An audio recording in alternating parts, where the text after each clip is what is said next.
መጽሐፈ ኢዮብ ምዕራፍ 15 ኤልፋዝ። ቴማናዊው ኤልፋዝ እንዲህ ሲል መለሰ። ጠቢብ ሰው በከንቱ ንግግር መልስ ይሰጣልን? ወይስ በምስራቅ ነፋስ ሆዱን ይሞላል?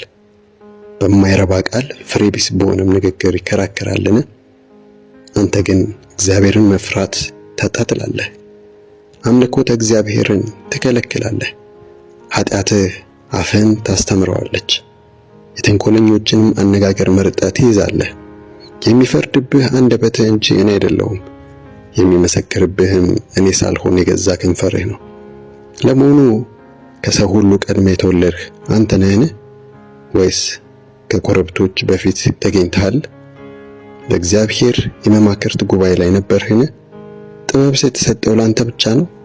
እኛ የማናውቀው አንተ ግን የምታውቀው ምን ነገር አለ?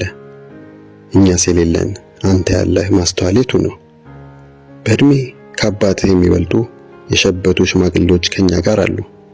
የእግዚአብሔር ማጽናናት በእርጋታ የተነገረህ ቃል አነሰህን? ልብ ለምን ይሸፍታል? ዓይንህንስ ምን ያጉረጠርጠዋል? በእግዚአብሔር ላይ እንድትቆጣ እንደዚህ ያለ ቃል ካፍህ እንዲወጣ ያደረገህ ምንድን ነው? ንጹሕ ይሆን ዘንድ ሰው ምንድን ነው? ጻድቅስ ይሆን ዘንድ ከሴት የተወለደ ምንድን ነው? እነሆ እግዚአብሔር በቅዱሳኑ እንኳ አይታመንም፣ ሰማያትም በእርሱ ፊት ንጹሐን አይደሉም። ታዲያ ክፋትን እንደ ውኃ የሚጠጣ አስጸያፊና እርኩስ ሰውማ እንዴት ይታመን? አድምጠኝ፣ በግልጽ አስረዳሃለሁ፣ ያየሁትንም እነግርሃለሁ። ጠቢባን ከአባቶቻቸው የተቀበሉትን ሳይሸሽጉ የተናገሩትን አስረዳሃለሁ። ምድሪቱ ለአባቶቻቸው ተሰጠች፣ በመካከላቸውም ባዕድ አልተቀመጠም። ክፉ ሰው ዕድሜውን ሙሉ ጨካኙም በተመደበለት ዘመን ሁሉ ይሰቃያል። የሚያስደነግጥ ድምፅ በጆሮው ላይ ይጮኻል። በሰላም ጊዜ ቀማኞች አደጋ ያደርሱበታል። ከጨለማ ወጥቶ ማምለጥ ይፈራል፣ ለሰይፍም የተመደበ ነው። የአሞራ እራት ለመሆን ይቅበዘበዛል፣ የጨለማ ቀን መቅረቡን ያውቃል። ጭንቀትና ሐዘን ያስፈራሩታል፣ ለማጥቃት እንደተዘጋጀ ንጉሥም ያይሉበታል። እጁን በእግዚአብሔር ላይ አንስቶአልና ሁሉን የሚችለውን አምላክም ደፍሯል። ወፍራምና ጠንካራ ጋሻ አንግቦ ሊቋቋመው ወጥቷል። ፊቱ በስብ ቢሸፈን፣ ሽንጡ በሥጋ ቢደነድንም፣ መኖሪያው በፈራረሱ ከተሞች የፍርስራሽ ክምር ለመሆን በተቃረቡ ሰው በማይኖርባቸው ወና ቤቶች ውስጥ ይሆናል።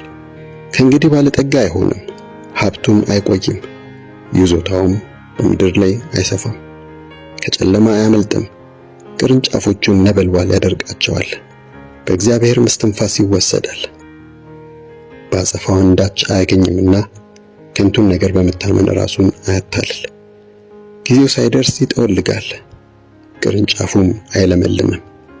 ፍሬው በጮርቃነት እንደተለቀመበት የወይን ተክል፣ አበባውም እንደረገፈበት የወይራ ዛፍ ይሆናል።